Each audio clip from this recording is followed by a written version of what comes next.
할렐루야. 우리 여보가 인사합시다. 하나님 우리 함께 하십니다. 시작. 하나님 우리 함께 하십니다. 한 번 더 얼굴 보면서 웃으면서 인사합시다. 당신의 얼굴을 보니 하나님의 얼굴을 보는 것 같습니다. 시작. 당신의 얼굴을 보니 하나님의 얼굴을 보는 것 같습니다. 반갑습니다. 온라인으로 예배드리는 분도 하나님 우리 함께 하십니다. 아멘. 다 저를 주목해 주십시오. 이번 주에 글을 읽다가 우연히 이 글귀 하나가 제 눈에 쏙하니 박혔습니다. 소개합니다. 행운이란 준비와 기회가 만나는 것이다. 왜 이 글귀가 제 눈에 쏙하니 박혔을까요? 그동안 제가 간과했던 한 가지를 깨닫게 주었기 때문입니다. 사실 저는 그동안 제 주변에 행운을 잡은 자들을 보면서 단순히 운이 좋다라고 가볍게 치부하고 넘어갔었습니다. 그런데 어쩌면 그것이 부러움과 시기의 마음을 그들의 운으로 가볍게 치부하면서 잊으려고 그럴 수 있었을 것이다 라는 생각을 문득 하게 되었다는 거지요. 그런데 이 글귀는 그들의 잡은 행운이 그냥 하늘에서 뚝 떨어진 것이 아니라 운이 좋은 것만이 아니라 그들이 준비했고 그들의 준비와 기회가 만나서 그들이 얻은 값진 행운이었다는 것을 세상 깨닫게 해 주었습니다. 이것이 저를 보게 했어요. 제 모습 속에서도 행운을 바라지만 준비하지 않고 있는 어리석은 모습이 있더라는 거지요. 그래서 기회가 왔을 때 행운으로 이어지지 못한 경험이 몇 번 있었음에도 준비되지 못해서 행운 놓쳤네 라는 경험이 몇 번 있었음에도 여전히 준비하지 않고 있는 모습을 볼 수가 있었습니다. 그런데 저만 그렇습니까? 아닙니다. 많은 성도들이 저와 같은 어리석음을 갖고 있음을 봅니다. 그 결과 항상 행운과 그 행운을 잡을 수 있는 기회는 준비된 사람들의, 즉 내간이 다른 사람들일 것이고요. 우리는 그것을 보고 부러움과 시기의 마음이 들어 힘들어하는 사람으로 서 있는 것을 보게 됩니다. 항상 아쉽다. 나는 왜 저 자리에 저 사람이 되지 못할까? 이런 모습으로 부러워하면서 시기하면서 바라보는 안타까운 모습이 우리의 모습이라는 거지요. 그렇게 이제는 바꿔야 합니다. 변화되어야 합니다. 아인슈타인이 이런 유명한 말을 했죠. 어제와 똑같이 살면서 다른 미래를 기대하는 것은 정신병 초기 증세다. 맞는 말이에요. 어쩌면 우리는 지금까지 정신병 초기 증세 환자처럼 사는지 모릅니다. 어제와 다른 미래를 꿈꾸면서 어제와 똑같은 오늘을 사는 거예요. 그냥 똑같은 오늘을 살면서 미래만 바꾸고 싶다고 계속 말만 하는 거지요. 이게 망상이지요. 그렇게 이제는 바꿔야 합니다. 변화되어야 합니다. 기회가 왔을 때 준비가 되어 있어서 기회를 행운으로 만들어내는 개인과 공동체가 되어야 합니다. 오늘 이 결단이 있기를 주의 이름으로 축원합니다. 아멘. 자, 옆분과 이렇게 인사합시다. 기회가 왔을 때 준비가 되어 행운으로 만듭시다. 시작. 기회가 왔을 때 준비가 되어 행운으로 만듭시다. 아멘. 이런 우리에게 본문이 귀한 통찰을 주지요. 본문을 봅시다. 본문은 우리가 잘 아는 슬기로운 다섯 처녀와 미련한 다섯 처녀 비유입니다. 내용은 이래요. 유대인의 풍습에 따라 결혼 서약을 한 신부를 자기 집으로 데려가기 위해 신랑이 신부 집으로 오게 되어 있었습니다. 그리고 신랑을 맞이하기 위해 신부 측 들러리 처녀들이 등을 들고 마중을 나갔죠. 사실 들러리 처녀들이 등을 들고 마중 나가는 것은 유대인의 관습이 아닙니다. 이 경우는 굉장히 특별한 경우, 예외적 경우입니다. 또 보통 신랑은 낮에 오는데 무슨 일인지 본문의 신랑은 밤에 그것 아주 늦게 옵니다. 어떤 학자들은 신랑이 지창금 문제를 해결하느라 늦게 왔다느니 친구들과 연애를 즐기고 오느라 늦게 왔다느니 원래는 낮에 뜨거운 햇볕 때문에 오지 않고 밤에 오는 것이 관례라느니 여러 해석을 하고 있습니다. 저는 어떤 해석도 나쁘지 않다고 생각해요. 다 그럴 수 있습니다. 아무튼 너무 늦게 온 신랑 때문에 마중 나갔던 열 처녀들이 다 졸아버리죠. 아니요, 졸다 못해 잡니다. 그리고 그 사이에 신랑이 오지요. 이에 혼비백성한 열처녀들은 다급하게 신랑을 맞이하려고 합니다. 그런데 안타깝게도 열처녀 중 5처녀들의 등에 불이 꺼져가고 있는 것이 아닙니까? 도는 사이에 등기름이 다 떨어졌는지 모른 거예요. 이 5처녀들은 등기름을 빌리러 했지만 빌릴 수 없게 되자 급히 등기름을 사러 갔다 오지요. 그런데 이미 혼인집 문은 닫힌 상태였습니다. 그리고 닫힌 문 안에서 들리는 소리는 냉혹하기만 합니다. 우리 같이 12절을 힘있게 읽도록 하겠습니다. 시작. 대답하여 이르되 진실로 너에게 이르노니 내가 너희를 알지 못하노라 하였노라. 아멘. 참 비유지만 정없지요. 애누리 없어요. 우리나라 말에 애누리 없는 장사가 어디 있냐고 그러는데 여긴 애누리가 없어요. 그리고 이 미련한 5처녀 비유의 끝에 예수님께서 제자들에게 이런 경고의 말씀해 주십니다. 이 비유를 주신 목적이에요. 13절을 힘있게 읽겠습니다. 시작. 그런즉 깨어있으라 너희는 그날과 그때를 알지 못하느니라. 이게 이 비유를 주신 목적이에요. 깨어있으라는 거예요. 그런데 여러분 이상하지 않습니까? 저는 항상 본문의 비유를 보면서 이상했어요. 왜요? 열처녀 전부 졸다 못해 잤습니다. 미련한 5처녀만 졸고 잔 것이 아니라 다 잤어요. 그런데 똑같이 졸고 잤음에도 5명은 잔치집에 들어갔고요. 5명은 못 들어갔습니다. 즉 졸았는가 안 졸았는가는 잔치집에 들어갔는가 못 들어갔는가의 여부를 결정짓는 것이 안 되지요. 대신 기름이 충분한가 충분하지 못한가가 잔치집에 들어가는가 못 들어가는가 여부를 결정하고 있습니다. 그렇기에 깨어있으라는 말보다는 대신 기름을 충분하게 준비하라 라는 말씀이 더 합당한 것 같습니다. 그렇잖아요. 결국 기름을 충분히 준비하지 못해서 못 들어갔으니 깨어있으라 라는 말보다는 기름을 충분히 준비하라. 너는 그때와 그 시를 알지 못한다. 이 말씀이 훨씬 더 맞는 것 같습니다. 그런데 왜 예수님께서는 깨어있으라고 말씀하신 것일까요? 이에 대해 만학자들이 깨어있으라는 헬라어의 뜻이 주의하다, 각성하다, 신중하다 등등의 다양한 뜻이 있기 때문에 깨어있으라는 말도 문맥상 맞다 이렇게 해석을 하긴 합니다. 하지만 그렇게 복잡하게 해석을 합니까? 간단합니다. 이 깨어있으라는 말씀은요 미련한 5처녀에게만 주신 말씀이기 때문이에요. 만약 그녀들이 깨어있었다면 어찌 되었을까요? 자신들이 갖고 온 등에 기름이 다 떨어지고 불이 꺼져가는 것을 알았을 것 아닙니까? 깨어있었으면. 그러면요 아이고 등기름이 부족하네? 그리고 등기름을 사러 갔다 왔을 거 아닙니까? 그랬다면 신랑 왔을 때 등기름을 미리 준비한 사람이랑 똑같이 신랑을 기쁨으로 맞이하고 잔치집에 들어갈 수 있었겠지요. 그렇지요. 그런데 그녀들은 등에 기름을 충분히 준비하지 못한 주제들이 졸고 자기까지 했다는 겁니다. 그리고 사단이 났어요. 항상 그렇더라고요. 여러분 보면 영적으로 좀 풍요한 사람들은요 좀 졸아도 돼요. 좀 자도 돼요. 그래도요 별 문제가 없어요. 그런데 꼭 보면 그런 분들은 안 졸고 안 자요. 바짝 각성하고 긴장을 깨어 있어요. 그런데 하루 벌어 하루 사는 것 같은 영적으로 아주 궁핍한 간당간당한 사람들, 그런 사람들이 꼭 졸고 자더라는 거죠. 그래서 그들이 꼭 문제를 일으키고 사단이 난다는 겁니다. 그게 안타까워요. 참 그렇죠. 예. 좀 풍요로운 사람이 좀 졸고 자면 뭔 문제가 있겠어요. 그런데 간당간당한 이번 예배 잘못 드리면 시험에 들 사람, 은혜 받지 못하면 당장 죽을 영혼들이, 그런 영혼들이 졸고 잔다는 거예요. 그러다가 사단이 나는 거예요. 예수님께서는 바로 이런 미련한 5처녀와 같은 교회와 성도들 대상으로 비유 말씀하신 거예요.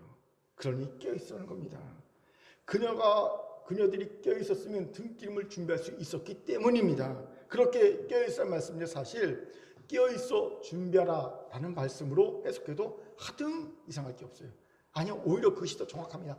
깨어있어 준비하라. 그때와 그 시를 너희가 알지 못하느니라. 이것을 주목합시다. 오늘 비유는 우리에게 깨어 준비할 것을 명하십니다. 그래서 주를 만나는 구원의 날이라는 세상에서 둘도 없는 기회를 날려버리지 말고 잔치집에 들어가는 행운으로, 구원받는 행운으로 만들 것을 명하시는 거예요. 그렇게 오늘 말씀을 통해 미련한 5처녀와 달리 깨어 준비하면서 주께서 주신 기회를 행운으로 만드는 우리가 되어야 할 줄 믿습니다. 아멘. 어떻게 해요? 그 방법을 알아봅시다. 먼저는요, 충분하게 준비하라는 거예요. 충분하게. 우리 본문 3절 4절을 힘있게 읽도록 하겠습니다. 같이 읽지요. 시작. 미련한 자들은 등을 가지되 슬기는 자들은 그릇에 기름을 담아 등과 함께 가져갔더니 아멘. 3절만 보면 미련한 처녀들은 아예 등만 준비하고 아예 기름은 하나도 준비하지 않은 것처럼 오해할 수 있습니다. 그런데 4절을 보면 그런 오해가 가시지요.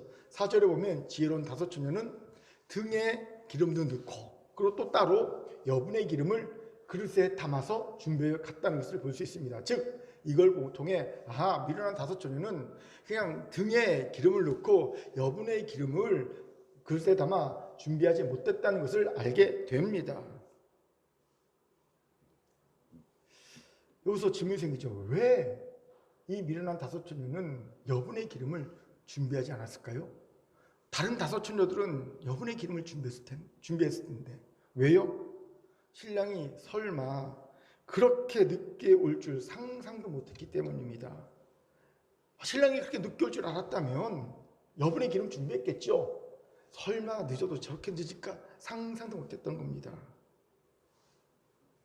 여기서 중요하게 보아야 할 것은 다른 처녀들은 예상하고 준비했는데 왜 미련한 처녀들은 신랑이 늦게 올 줄 상상도 못했냐는 거예요.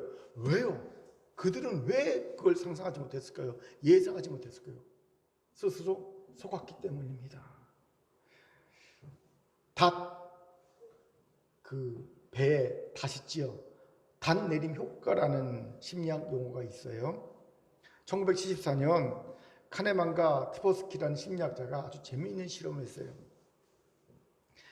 0부터 100까지 적혀있는 원형의 숫자판을 만들고 그 숫자만을 조작했어요. 이 숫자판을 돌리기만 하면 무조건 10하고 65라는 숫자만 나오게 돼 있어요. 아무리 돌려도 그 숫자에는 다른 숫자가 안 나오게끔 조작해놨어요. 그러고 난 다음에 사람들에게 그걸 돌리게 했어요. 당연히 10 아니면 65가 나오죠. 그리고 사람한테 물었어요. 이것과 전혀 상관없는 질문한 겁니다. 유엔에 가입한 아프리카 국가의 퍼센테이지가 비율이 몇 퍼센트라고 생각하십니까? 물어봤어요. 그랬더니 재미있는 결과가 나왔어요. 10이라는 숫자를 보고 답한 사람들은 유엔에 가입한 아프리카 국가의 비율을 25%라고 예측한 반면에 65라는 숫자를 보고 말하는 사람들은 유엔에 가입한 아프리카 국가의 비율이 45%가 높게 예측했어요. 흥미로운 사실이지요. 전혀 상관없는 숫자판을 돌리고 난 다음에 예측하게 했더니 65라는 숫자를 보고 예측한 사람들 훨씬 높은 숫자의 예측을 했다는 겁니다. 왜 이런 일이 발생했을까요? 사람들이 자신이 본 숫자를 하나의 기준으로 삼아 예측했기 때문이라는 거예요. 이처럼 미리 제시된 기준에 영향을 받아 수량적 예측을 하는 것을 바로 닷내림 효과라고 합니다. 65라는 높은 수를 받기 때문에 예측도 생각보다 높게 하는 거예요. 10이라는 낮은 숫자를 받기 때문에 예측도 치과 같이 낮게 하는 거예요. 그걸 기준으로 삼아서. 전혀 상관없지만, 무관한 기준이지만. 저는 이런 닷내림 효과를 놀랍게도 주의 재림과 관련된 부분에서 연결되어 있고 영향을 미치고 있다는 것을 이번에 발견했어요. 저도 그렇지만 목회자들과 성도들에게 주님의 재림이 언제일 것 같습니까? 라고 물어보면 대부분 곧이요 아니면 제가 죽기 전에요 라는 대답들을 합니다. 거의 90% 이상이 그래요. 그런데 무슨 근거가 있냐면요. 근거가 없어요. 과학적인 근거도 없고요. 성경 근거도 없습니다. 그때야 그 시는 알지 못하니까. 그럼에도 이런 얘기를 하는 이유가 뭘까요? 바로 닷내림 효과 때문입니다. 그동안 꾸준하게 이단과 사이비들이 재림의 날을 예언해왔죠. 기독교 2000년 역사 동안 꾸준하게 예수님의 재림의 날을 예언해왔습니다. 틀린 예언들 계속해왔죠. 대표적으로 다메이선교회의 1992년 10월 18일 휴거 소동은 사회 전체를 들썩이게 할 만큼 영향력이 컸지요. 물론 우리들은 콧방귀 꼈어요. 저도 콧방귀 꼈습니다. 웃기는 놈들. 단단히 미쳤군. 콧방귀 꼈습니다. 그런데 우리가 콧방귀를 낀 그 1992년 10월 28일이라는 숫자가 진짜 주의 재림과 전혀 상관없는 무관한 그 숫자가 놀랍게도 우리도 모르는 새에 단내림 효과를 우리에게 주었다는 겁니다. 이걸 말씀을 준비해서 깨닫게 되었어요. 즉 그날은 아니지만 그래도 곧 오실 것 같다. 그걸 기준으로 해서 곧 오실 것 같다. 그런 생각을 가지게 한 거예요. 우리 그리스도인들에게, 목회자들에게.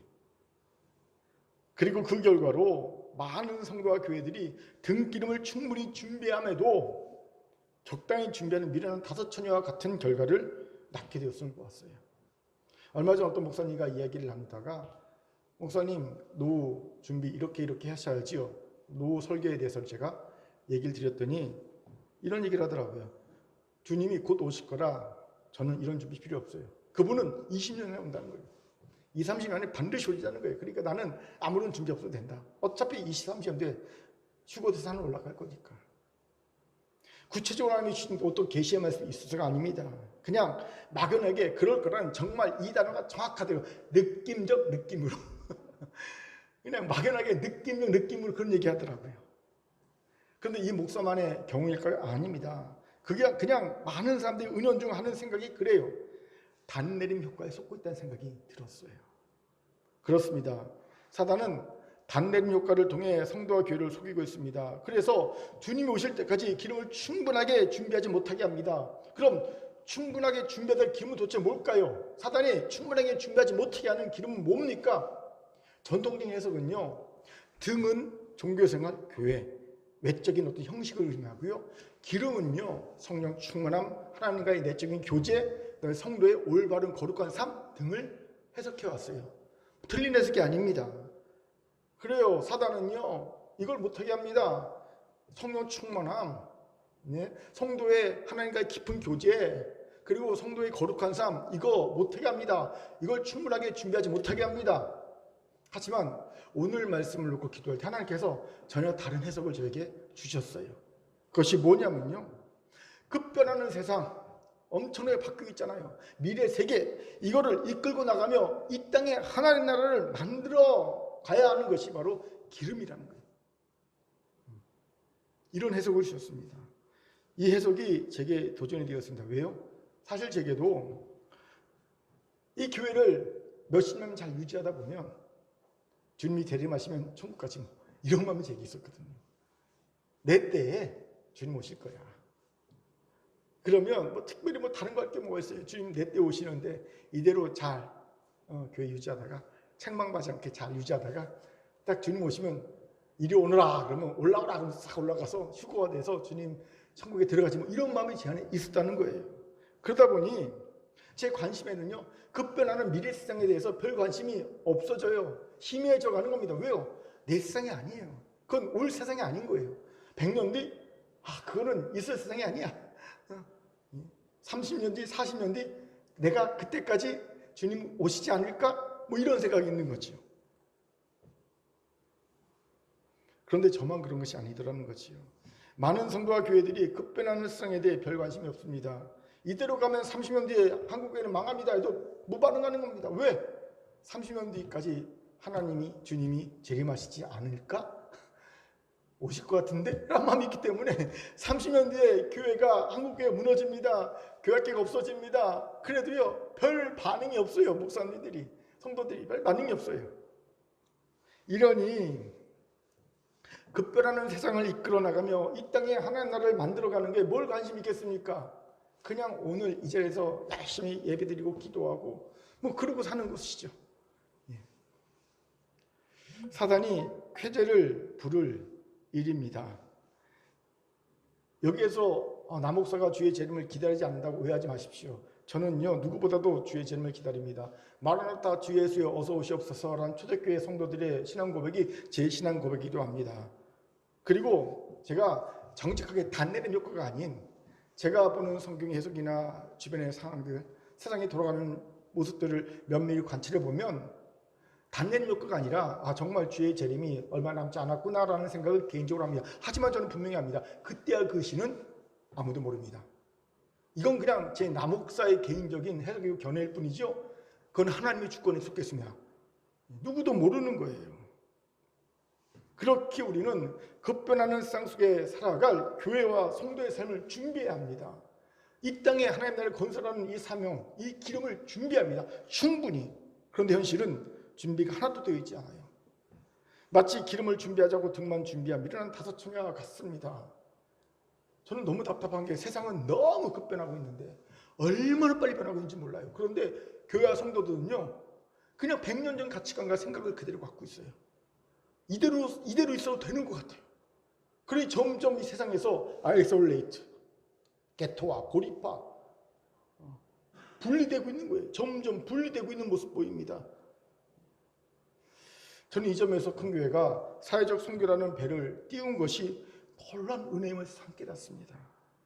사회적 선교는요, 이 급변하는 세상 속에서 교회가 성도들이 이 세상과 하나가 되어서 이 세상을 선도하면서 이 세상 속에서 하나님 나라를 확장할 수 있는 어쩌면 유일한 대안일 수 있겠다.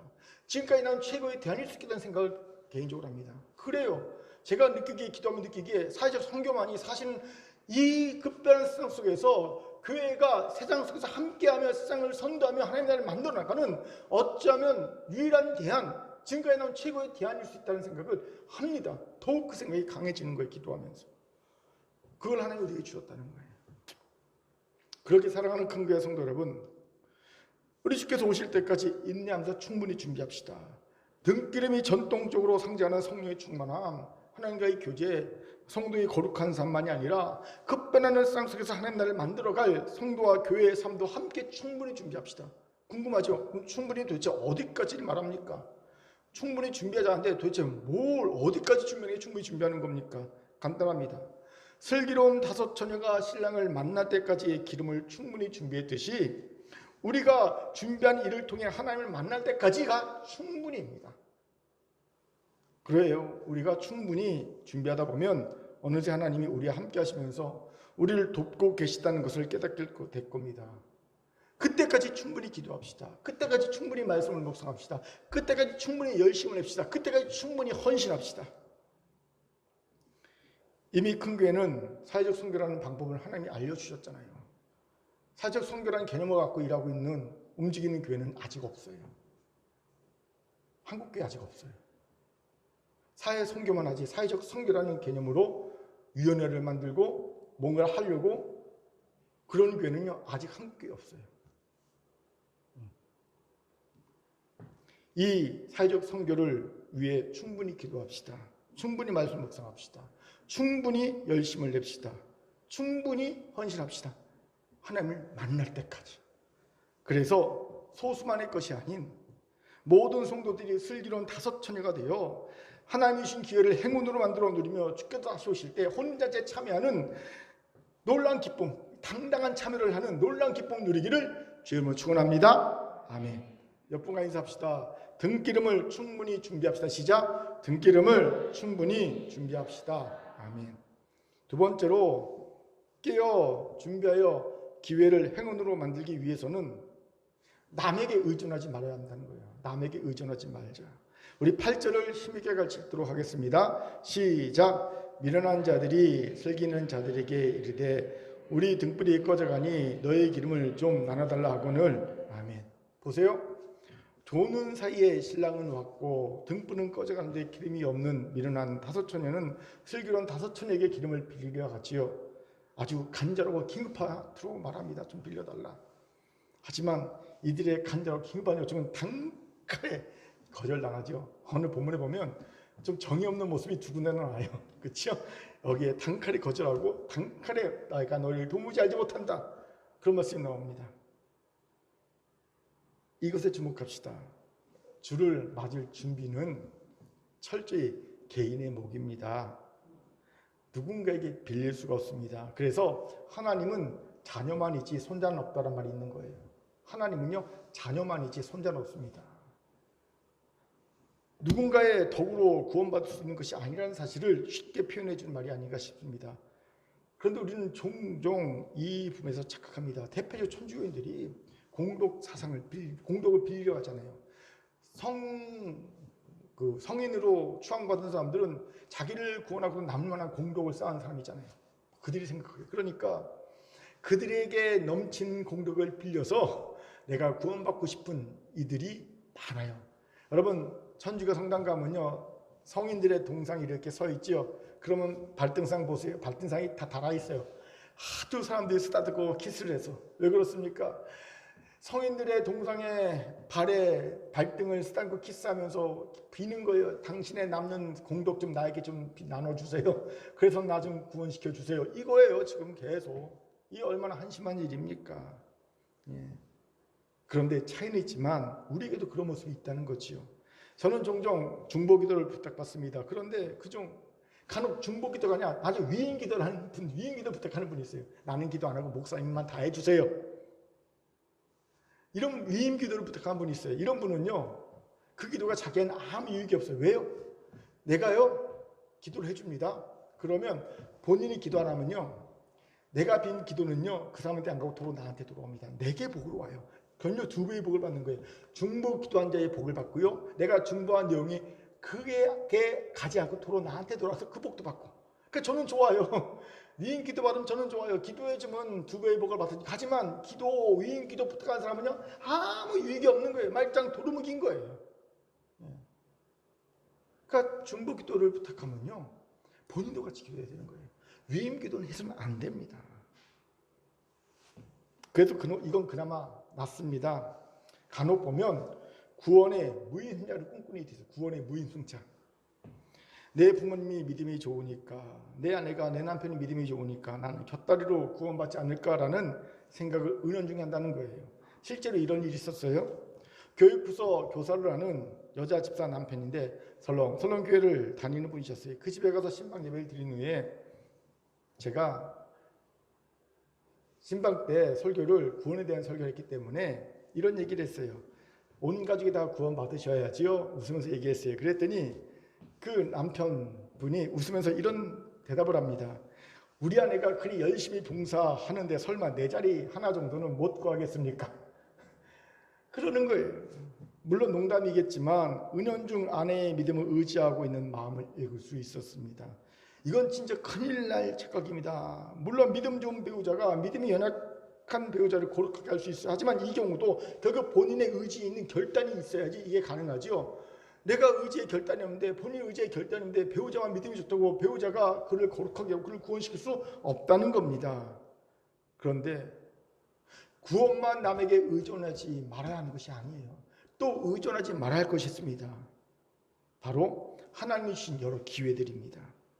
그 기회들을 행운으로 만들 준비도 남에게 의존해서는 안 됩니다. 왜요? 의존하는 순간 그건 그의 준비가 되고 그의 기회와 행운이 되는 거예요. 나의 행운이 아니야. 내게 주신 기회임에도 내가 그걸 의존하는 순간 그 기회는 준비한 의존한 그 사람의 준비와 기회가 있어서 그에게 행운이 오는 거예요.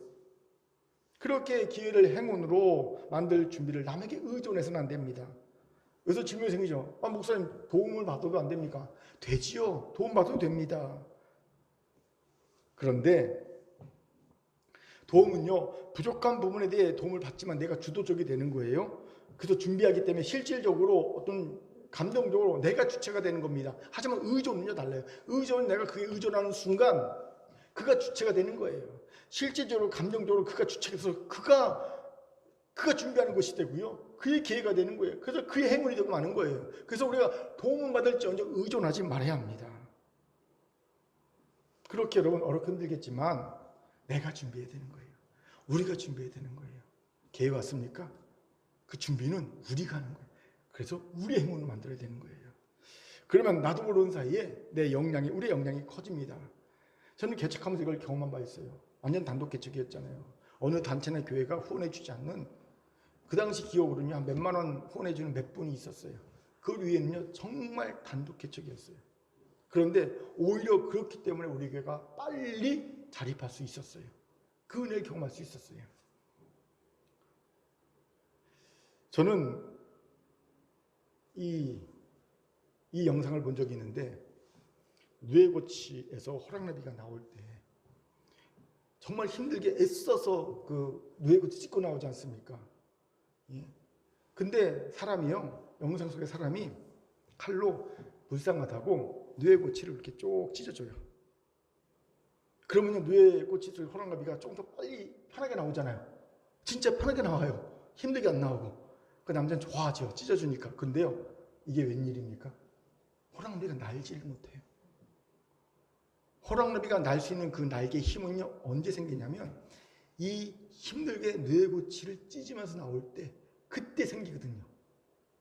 자기가 혼자 아둥바둥거리면서 뇌고치 찢고는 호랑나비는요, 그러면서 생긴 이 날개의 힘으로 하늘을 헐헐 날아가지만 힘들다고 쭉 사람이 찢어준, 그래서 편하게 나온 호랑나비는 날지를 못하는 거예요. 그러니까 요즘 애들이, 어린애들이 날지를 못하는 거예요. 왜? 맨날 부모가 찢어주거든요. 조금만 힘들면 가만히 있어 우리 애기 쭉 찢어주고, 조금만 힘들면 쭉 찢어주고. 그러니까 힘든 일을 경험하지 못하는 거예요. 그러니까 나의 힘을 얻지 못하니까 나비인데도 불구하고, 호랑나비인데도 참 이뻐요 호랑나비가. 근데 날지 못한 호랑나비 결국 어떻게 된가? 죽지라고요. 잡혀먹죠, 날지 못한 호랑나비는요.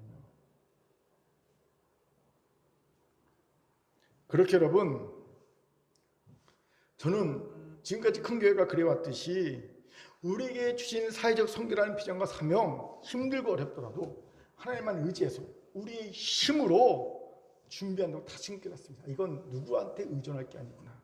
우리가 준비해서 우리에게 주신 기회를 우리가 행운으로 만들어내겠구나 라는 생각을 하게 되었어요. 사랑하는 큰 교회 성도 여러분, 의존하는 순간 내 기회와 준비는 의존한 이의 기회와 준비가 되어버리고 그 행운이 되고 맙니다. 그래도 행운 얻으면 좋지요 라는 마음 좋은 분요, 그렇게 하세요. 그런데 이걸 기억하시기 바랍니다. 하나님은요, 한 달란트 무서워서 묻어두고 남기지 않는 사람, 그 한 달란트 빼앗았어요. 5달란트 남긴 얘기해 주고, 한 달란트 묻어뒀던 사람은 악하고 게으른 종이라고 말하며 구원해서 추방하는 그런 하나님이심을 기억해야 할 겁니다. 그렇게 이제 하나님의 주신 기회를 남에게 의존하겠다는 생각 자체를 버리셔야 합니다. 하나님은 스스로 도움잘 도우십니다. 이럴 때 우리에게 주신 기회가 준비야 만나 큰 행운을 얻게 될 줄 믿으시기 바랍니다. 아멘. 자, 옆분과 인사합시다. 의존의 마음을 버립시다. 시작. 의존의 마음을 버립시다. 아멘. 세 번째로 깨어 준비하여 기회를 행운으로 만들려면 아니란 마음도 버려야 합니다. 우리 10절을 힘있게 읽겠습니다. 10절 같이 읽죠. 시작. 그들이 살아간 사이에 신랑이 오므로 준비하였던 자들은 함께 혼인잔치에 들어가고 문은 닫힌지라. 아멘. 미련한 5촌의 여들은 기름을 사러 가지요. 그런데 그 사이에 신랑이 와서 슬기로운 5촌의 여들만 혼인잔치에 참여하고 문은 닫히고 맙니다. 여기서 질문이 생기죠. 그럼 미련한 5촌의 여들은 자신들이 기름을 사러 갔다 올 때 이런 일이 생길 줄 상상 못했을까? 예상 못했을까? 아니요, 예상했을 겁니다. 그러니 그들이 기름을 빌리려고 했겠지요. 기급하고 간절하게 기름을 빌려한 이유가 뭡니까? 갔다 올 사이에 신랑 오고 문 닫히면 끝장이니까 그들이 그렇게 간곡하게 부탁한 건 아니겠습니까? 그런데 왜 이들은 알면서도 기름을 사러 갔을까요? 간단합니다. 늦어도 어떻게 되겠지, 설마 라는 아니란 마음 때문일 거예요. 만약 이들이 이런 아니란 마음을 갖지 않았다면 어찌 되었을까요? 제가 만약 이들이라면 저는요, 절대 기름 사러 안 갑니다. 갔다 온 사이에 문 닫히면 어떡합니까? 저는요, 일단 제가 그 미련한 5촌이라면 신랑 앞에 가서 이렇게 얘기할 겁니다. 죄송합니다. 미련해서 제가 기름을 많이 준비하지 못했네요. 그래서 지금 다 떨어졌어요. 어떡하죠? 죄송합니다. 한 번만 용서했어요. 그리고요, 바지가니에 붙잡을 겁니다. 누구? 슬기로운 5촌. 바지가에 붙잡고, 나 절대 넣으면 안 돼. 나랑 같이 들어가야 돼. 그리고 바지가에 붙잡고요, 그 잔치 자리에 들어갔을 거예요. 저는 분명히 그랬을 겁니다. 안 가요. 그 자리 왜 떠납니까? 언제 문이 닫힐 줄 알고. 그치요? 붙잡고 끝까지 어떻게 하든지 그 천국문에 들어가려고 했을 겁니다. 아니까. 긴장하고 있으니까. 그런데 아니란 이들은요, 설마 혹시 늦어도 그런 마음으로 기름을 사러 갑니다. 그런데 이 안일함이 그녀들에게 온 행운을 발로 걷어차고 평생 해서는 안 되는 후회를 하게 만들고 있음을 봅니다. 바로 구원에서 제외된 자의 후회죠. 여러분, 우리가 인생이 연약해서 살다 보면 후회 많이 합니다. 그런데 여러 후회를 해도 좋지만 절대 해서는 안 되는 후회가 뭔지 아세요? 구원에서 제외된 자의 후회, 이를 북북 갈면서 저 구원 밖에서 내가 예수 믿을 걸, 이 후회는 절대 해서는 안 되는 거예요. 어떤 후회를 해도 좋았지만 이후에는 해서는 안 됩니다. 그렇게 이후에를 하지 않기 위해 끝까지 최선을 다해야 합니다. 죽기 직전까지, 꼴딱 숨이 넘어가기 직전까지 최선을 다해야 합니다. 미국의 아이젠하워 대통령에 이르하여 그분이 세상을 떠나기 직전 월터 리미드 육군병원에 계셨는데 마지막 순간에 빌리 그레이엄 목사를 초청해서 말씀을 들었어요. 빌리 그레이엄 목사가 30분 동안 말씀을 전하고 이제 나오려고 했어요. 근데 아이젠하워 대통령이 붙잡습니다. 그러니까 빌리 그레이엄 목사가 뒤를 돌아보면서 하실 말씀이 더 있으십니까? 이렇게 묻습니다. 그래서 아이젠하워가 이렇게 말합니다. 하나님을 어떻게 만나야 할지 제게는 확신이 없습니다. 도와주세요. 이 아이젠하워의 마지막 부탁입니다. 사실 대통령이 체면이 있잖아요. 그렇죠? 이미 30분 동안 빌리 그레이엄 목사가 와서 마지막 임종 예배를 드리고 말씀을 전해줬어요. 그리고 이제 기도해주고 나가면 그런가 보다 보내는데 아이젠하워는요 마지막 순간에 불안했던 거죠. 딱 붙잡고 아직 난 하나님 만날 준비가 안 됐어요. 이 아이젠하워의 마지막 부탁입니다. 그러자 빌리 그레이엄이 자기 주머니에서 신약 성경책을 다시 꺼냅니다. 그리고 펴서 진지하게 어떻게 죄사함 받으면 어떻게 하나님의 자녀가 될 수 있는지에 대해서 설명해 줍니다. 선행으로 구원받는 것이 아닙니다. 우리의 모든 노력으로 우리의 죄 문제를 해결할 수 없기 때문에 하나님은 독생자 예수 그리스도를 보내주셨습니다. 내 모든 지나간 날의 죄를 회개하고 예수 그리스도를 나의 구주와 주님으로 영접하고 믿는 그 순간 당신은 하나님의 자녀가 될 수 있습니다. 그리고 아이젠하워와 함께 예수를 구주 영접하는 영접 기도를 드렸어요. 함께 기도가 끝났을 때 아이젠하워가 이런 마지막 말을 남깁니다. 빌리 감사오. 이제 나는 준비가 되었어. 그리고 하나님이 부르셨습니다. 죽기 30분 전에 일어난 일이에요. 저는요 이 아이젠하워의 모습이 태도가 마지막 순간에 끝까지 이 구원에서 제외된 자의 그 후회를 하지 않게 해서 끝까지 발버둥치며 딱 붙잡은 그 아이젠하워 이 용기 있는 한마디 난 아직 준비가 안 됐어요. 다짐도 없어요. 이게 영생과 영벌을 갈랐다고 생각합니다. 그렇게 여러분 구원에서 제외된 자의 후회를 하지 않기 위해 마지막까지 최선을 다해야 합니다. 결국 아이젠하워처럼 구원을 받게 될 거예요. 저는 그런 우리가 됐으면 좋겠어요. 마지막 순간까지 끝까지 최선을 다해서 주를 의지하여 주의 십자가의 은혜를 의지하여 구원받은 자가 되는 우리 모두가 되길 바랍니다. 이에 반해 사실 아직 너무 많은 기회가 있음에도 주를 만난 기회를 자포자기한 이들이 너무 많아요. 주를 만난 기회를 자포자기해 버리고 말아요. 이들은 절대 해서는 안 되는 구원에서 죄된 자의 후회를 할 가능성이 높은 이들입니다. 벌써 자포자기해 버리니까. 우리 가운데 이런 일이 한 명도 없어야 합니다. 그런데 이런 안일함 말고도 우리가 경계해야 될 안일함은 참 많습니다. 여러 안일함 중에 대표적 두 개의 안일함이 있어요. 그중 하나가 뭔지 아십니까? 조금 늦어도 되겠지 뭐 하는 안일함에 조금 늦어도 되겠지. 특히 우리 민족에게는 이미 말한데 애누리 개념이 있죠. 조금 많거나 조금 늦거나. 애누리 개념이 있죠. 몇 시경 5시쯤 그럼 3시간 터울이잖아요. 이렇게 너무 널널한 시간 개념이 있어요. 그래서 이게 안일함을 부추기는 경향이 있습니다. 교회마다 큰 교회 탐 있잖아요. 30분, 1시간. 늦는 거는 기본. 늦는 거 있지 않습니까? 습관이 된 이들이 많아요. 늦는 게 아예 습관이 됐어요. 특히 성도들 중에 예배 시간 늦는 게 습관이 된 분이 너무 많아요. 항상 보면요. 목사 때 보면요. 항상 놀라워요. 3년 내내 5분 늦어요. 많이 있는 거 딱 5분만 딱 정각 5분 늦어요. 와 기가 막혀요. 딱 5분씩 늦어요. 6분도 아니고 4분도 아니고 5분 딱. 너무 정확해요. 시계를 보면 알아요. 그분 오는 거 예배 시작한 지 5분 됐구나. 그런 분들이 있어요. 목사들은요 이거 되게 스트레스 받습니다. 왠지 아세요? 잘 들으세요. 그까지 5분 갖고 아니요. 예배 일찍 오는 사람은 예배를 드리러 오는 사람이고요. 예배를 늦게 오는 사람은 예배를 보러 오는 사람이에요. 예배를 드리러 오는 자와 예배를 보는 자의 차이가 거기서 갈라지거든요. 예배를 드리러 오는 자는 늦게 올 수가 없죠. 내가 내 몸을 드리는 거니까. 근데 예배를 보러 오는 자는요 늦게 와요. 난 보면 되거든. 하나님이 어떻게 하시나, 목사가 어떻게 잘하나, 오늘은 목사가 성령 충만해서 말씀을 잘 쪼개나, 번제물을 잘 쪼개나, 관람해야 되니까 늦게 와도 됩니다. 여유로워요. 영화 보면서 여러분 뭐 팝콘도 먹고 뭐 콜라도 먹고 그러잖아요. 왜요? 보기 때문에. 그러니까 예배 드리면서 여러분 보는 사람은 여유로워요. 예, 별 생각 다 하고 이랬다 저랬다 그래. 왜? 보니까. 근데 내가 예배를 드리게 되면요, 예배 시간에 집중할 수밖에 없어요. 내가 주체니까, 내가 나를 산자로 갖둬서 내가 드리는 거니까 예배 시간에 긴장하고 예배 시간에 집중하게 됩니다. 좋은 게 어디 있어요? 보니까 좋은 거예요. 예배를 보니까. 예배를 드리는 사람은 좋을 수가 없어요. 근데 그 기준이 뭐라고요? 예배 시간에 늦는가 일찍 오는가로 결정되거든요. 그래서 목사들이 스트레스 엄청 받습니다. 한 목사님이 이렇게 보니까 성도들이 맨날 늦는 성도들이 있어. 목사님 엄청 스트레스 받았어요. 그래서 몇 번 강구했어요. 예배 늦지 마세요. 늦지 마세요. 그런데 안 고치죠. 항상 정확하게 늦어요. 강 목사님이 하루는 결단했습니다. 그리고 11시 예배가 딱 시작했다. 예배문을 딱 닫았어요. 예배실 문을. 그리고 예배실 문 앞에 크게 하나 써붙였습니다. 천국의 문은 11시가 되어 닫혔습니다.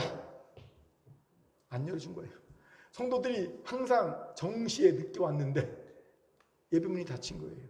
예배실 문이 안 열어줍니다. 로베에서 예배드립니다. 울면서 예배드렸어요. 근데 섬뜩해요. 왜냐하면 천국의 문이 11시에 닫혔습니다. 이 문구 때문에 섬뜩해진 거예요. 그 다음 주부터 늦었을까요? 안 늦었을까요? 안 늦었어요. 강력한 효과가 난 거지요. 충격요법이 먹힌 겁니다. 그렇게 좀 늦어도 되겠지만 애누리 마음, 이게 아니란 마음이군요. 좀 이거 벗어버려야, 특히 예배 늦지 마세요. 예배를 드리고 싶다면. 또 대표적인 아니란 마음은요, 다음에 해도 되겠지라는 겁니다. 우리는요, 좀 늦어버리면 에이 다음에 하지 뭐. 일어났더니 예배 늦었어. 예배 벌써 20분 늦었어. 에이 다음 주에 드리지 뭐. 지금 가봤자 예배 한 30분 지났을 텐데 다음에 드리지 뭐. 안 드려버려요. 그런 사람 많아요. 왜 안 왔어? 목사님 일어났더니 벌써 3시예요. 2시 예배인데 3시예요. 그래서 못 왔어요. 이런 사람도 있어요. 그런데 아십시오. 여러분, 기회는 배차 시간이 짧게는 10년, 보통은 40년, 길게는 100년 이상의 버스와 같습니다. 배차 시간. 이런 버스는요, 한 번 놓치면 10년 기다려야 됩니다. 아니면 40년 기다려야 된다. 한 번 놓치면요, 다시는 못 탑니다. 기회가 그래요. 그렇게 기회가 오면 그 자리에서 바로 잡아야 합니다. 이를 왜 하나님의 주신 기회는 다음이 없다는 절박함을 가지면, 다음이 없다면요 바로 잡잖아요. 미루지 않고 잡을 수 있잖아요. 그런데 우리는요 진짜 웃겨요. 사단의 전 유혹은 절박함을 꼭 잡습니다. 근데 하나님의 주신 기회는요 안 잡아요. 느긋해요. 이리 되고 저리 됩니다. 전 정말 신기해요. 성도들 이렇게 보면요, 죄송합니다, 그런 분들이 있어요. 하나님이 준 기회는요 이리 되고 저리 되고 그렇게 신중해요. 저 사람 참 조심스럽고 신중하다 싶을 정도로 그렇게 신중합니다. 그런데 사단이 준 유혹은요, 이거는요 나한테 말대로 덥석 잡습니다. 그냥 벌써 잡아서 헤쳐먹었어요. 먹어버렸어요. 사단이 준 유혹은요, 몰래 슬그머니 나한테 말도 안 하고 슬그머니 캐버립니다. 그런 사람들 참 많습니다. 거꾸로 해야 되는데 왜 그럴까요? 이 둘을 분별하지 못하는 거예요. 여러분, 분별해야 합니다. 이게 하나님이 준 기회인지 사단이 준 유혹인지 분별해야 합니다. 어떻게 분별할까요? 이해에 도움이 되는 글이 하나 실렸어요. 영국의 크리스천 투데이지에 실린 글이에요. 제목이 뭐냐면요, 하나님께서 주신 기회를 분별하는 할 수 있는 5가지 방법이에요. 긴 설명이 있었지만 제가 짧게 설명드립니다. 첫째는 당신 일을 기도한다. 기도해야 한다. 무슨 말입니까? 기도 응답이라는 거예요. 내가 열심히 기도해왔어요. 그런데 그것에 대한 응답을 딱 올 때 그건 하나님 주신 기회인 거예요. 제가 끊임없이 하나님 이슬만한 교회, 이세등에 칭찬받는 인정받는 교회 되게 달라고 10년 이상을 기도해, 15년을 기도해왔더니 하나님께서 사회적 성결하는 길을 딱 보여주셨듯이 이렇게 뭔가 계속 끊임없는 기도가 있었고 그 기도 응답을 올 때 그게 하나님 주신 기회의 특징 첫 번째입니다. 두 번째는요, 당신 일을 얻을 자격이 있다. 뭐냐면 일을 얻을 만한 자격이 있어서 믿을 만큼 열심히 노력이 있어야 하는 겁니다. 그냥 가만히 아무것도 안 하고 있는데 뚝 떨어졌다? 그건 사탄이 준 유혹입니다. 쉽게 말해서 식당에 갔는데 식당 주인이 밥 먹었다고 로또 한 장을 줬어요. 긁었어요. 1등 당첨됐어요. 이거는 하나님이 준 기회일까요? 사탄이 준 유혹일까요? 이건 무조건 사탄이 준 유혹입니다. 여러분 좋다고 그러죠. 이거 막 할렐루야죠. 음식점 가서 밥을 먹고 식당 주인이 로또 복권을 줬는데 긁었더니 30억이 나왔어요. 할렐루야죠. 이건요 사단의 유혹입니다. 이거 그냥 꿀꺽 먹으면요 100% 죽습니다. 영혼이. 왜? 내가 노력 하나밖에 없잖아요. 이걸 얻을 만 어떤 노력이 없잖아요. 밥 먹을 밖에 없잖아요. 그런데 하나님 주신 기회는요 내가 알아요. 내가 열심히 노력했다. 애써 수고했다. 예, 알아요. 그거는 하나님 주신 기회입니다. 세 번째는요 당신은 일을 두려워하지 않는다. 뭐냐면요 사람은 새로운 일 할 때 주저주저한 마음은 본능이에요. 하지만 두려운 마음은요 하나님이 원하는 마음이 아닙니다. 내가 어떤 일 할 때 두려운 마음이 막 듭니까? 그러면요 하나님의 주신 기회가 아닐 수 있어요. 네 번째가 증인들이 있을 거라는 거예요. 어떤 기회를 망할 때 제일 먼저 영적 지도자, 목사가 좋아 이러면 하나님의 주신 기회가 맞습니다. 오늘도 일베백 끝내고 어떤 청년이 와서 창업을 했는데 이게 하나님의 뜻이냐 아닌지 묻고 싶다고 안수기도 받으러 왔어요. 대뜸 그랬습니다. 너무 좋다. 그리고 하나님이 주신 말씀이 있더라고요. 그래서 말씀 보여줬어요. 그리고 하나님이 주신 환상도 있어요. 그래서 환상도 얘기해 줬어요. 예. 자기는 모르는데 기업체 사장이 돼 있더라고요. 그래서 제조업 사장이 돼 있더라고요. 그 환상을 딱 보여주시더라고요. 또 제조업 사장 될 거다. 그랬죠. 여러분 증인이 있어요. 나를 위해 중보하는 사람들이 맞아. 이거 정말 좋아. 이건 하나님 뜻일 것 같아. 이런 막 증언을 해주거든요. 그런 게 하나님의 뜻인 거예요. 그런데 목사가 아닌 것 같아요. 야 그거 아니지 않냐. 자꾸 그러면요 사단의 유혹일 수 있어요. 다섯 번째, 당신은 하나님을 필요로 한다. 이게 뭐냐면요 내가 하나님의 뜻을 붙잡게 되면 간절한 기도가 나와요. 더 하나님께 친밀해져요. 하나님께 더 열심히 의탁하고 의지해요. 신뢰해요. 하나님과 관계가 더 좋아져요. 그런데 사단의 진영 딱 붙잡잖아요. 그런 순간 예배가 멀어져요. 하나님과의 관계가 소홀해져요. 기도와 말씀과 관계가 소홀해져요. 공동체와 소홀해져요. 그럼 사단의 준 유혹인 거예요. 보세요. 이 다섯 가지로 하나님이 준 기회인가 사단이 준 유혹인가 분별해야 합니다. 그리고 하나님이 신 기회라면 절박함을 가지고 잡아야 합니다. 어떤 희생을 치르더라도 고생이 있더라도 잡아야 하는 거예요. 하나님이 준 기회라면요. 제가 왜 사회적 선교를 딱 붙잡는지 아십니까? 다섯 가지 다 맞아요. 다섯 가지에 다 해당되더라고요. 하나님이 준 기회구나. 어떤 어려움과 힘들어도 이거 붙잡아야 되겠구나라는 생각이 드는 거예요. 그렇게 사랑하는 큰교회 성도 여러분, 하나님이 주신 기회임에도 다음에 하지 않는 안일한 마음으로 미루지 마세요. 여러분이 잃어버린 안일한 마음으로 내버린 그 기회를 하나님이 어떤 준비된 다른 사람에게 줘서 그 사람은 그것을 큰 행운으로 누릴 거라는 거예요. 바라기는 안일한 마음을 버리고 하나님이 주신 기회를 잡아 준비함으로 행운을 누리는, 그리고 더 나아가 주님의 구원의 전쟁에 참여하는 당당 우리가 되길 주님을 축원합니다. 아멘.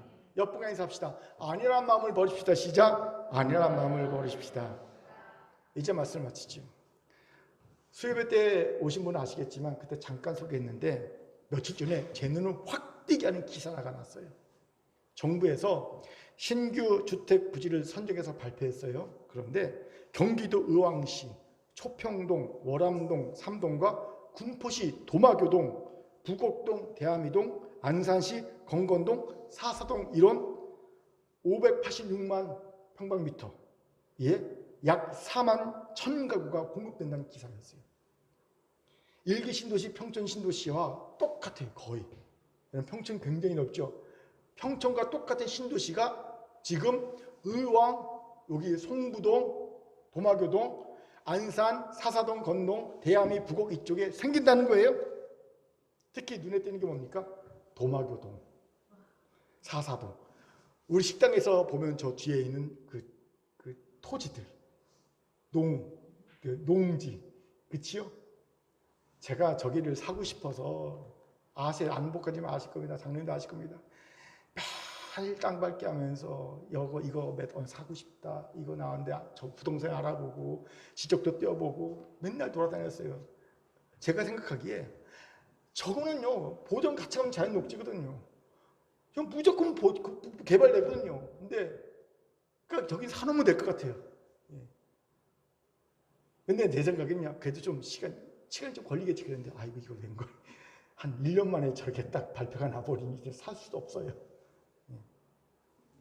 아무튼 여러분, 이 군포가 GTX가 산 다음에 강남까지 20분 거리니까 인구 분산이 확실하니까 여기에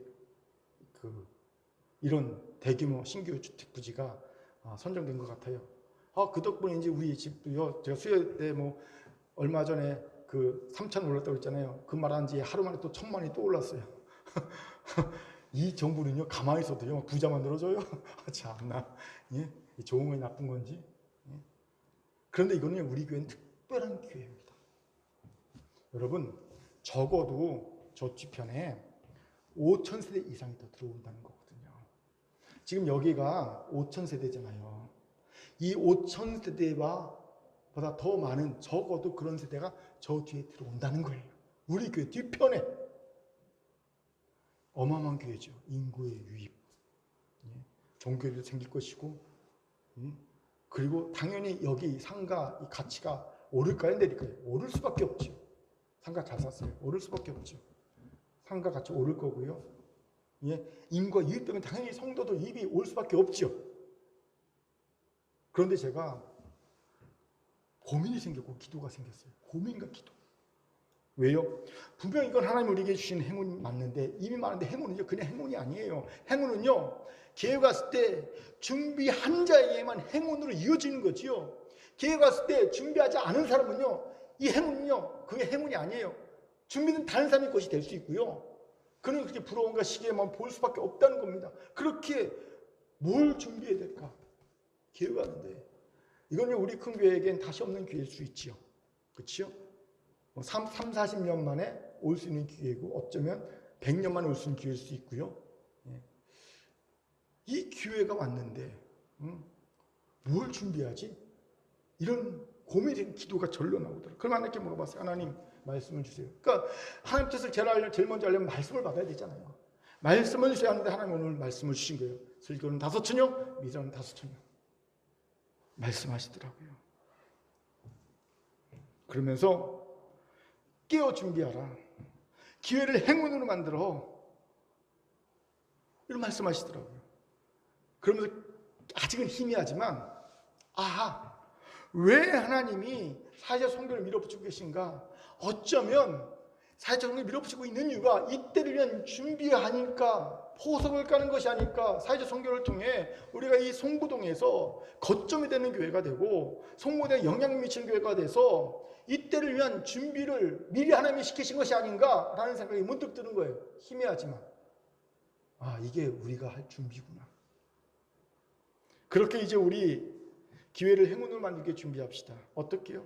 등기름을 충분히 준비합시다. 재림의 때하시는 하나님께 맡기고 급변하는 세상 속에서 하나님 나라를 만들 수 있는 성도와 교회를 준비합시다. 우리에게는요, 사회적 성교는 은혜의 틀이 있잖아요. 급변하는 세상에서 우리가 발맞춰 갈 수 있는 틀이 있어요. 열심히 하면 됩니다. 두 번째, 하나님은 스스로 도움자를 도우십니다.